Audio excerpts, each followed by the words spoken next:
Welcome to Suman IT TV. సాంకేతిక ప్రపంచంలో జరుగుతున్న సంఘటనలు, వార్తలు, విశేషాలను ఎప్పటికప్పుడు మీకు అందిస్తున్నాం కదా. అలాంటి మరో ఆసక్తికర అంశాన్ని మీకు ఇప్పుడు చెప్పబోతున్నా.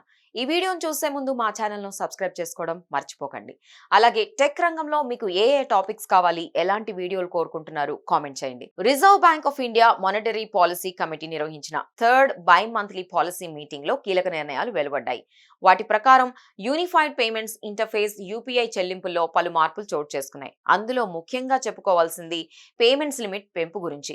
ఇప్పటిదాకా యూపీఐని ఉపయోగించి ₹1,00,000 వరకు మాత్రమే పన్ను చెల్లించే వీలుండేది. కానీ ఇప్పుడు ఆ పరిమితిని 5 లక్షలకు పెంచుతున్నట్టు ఆర్బీఐ ప్రకటించింది. Income tax, property tax, advanced tax చెల్లించే వారికి ఇది చాలా ఉపయోగపడుతుంది. పన్ను చెల్లింపుదారులు ఇన్నాళ్లు ₹1,00,000 కన్నా ఎక్కువ మొత్తాన్ని పే చేసేందుకు కార్డ్స్ యూజ్ చేసేవాళ్ళు. అందుకు సివివి, ఎక్స్పైరీ డేట్ వంటి వివరాలు ఇవ్వాల్సి వచ్చేది. కానీ యూపీఐ పేమెంట్స్ లో అలాంటి ప్రాబ్లం ఉండదు. జస్ట్ పిన్ ఎంటర్ చేసి ఈజీగా పన్ను చెల్లించవచ్చు.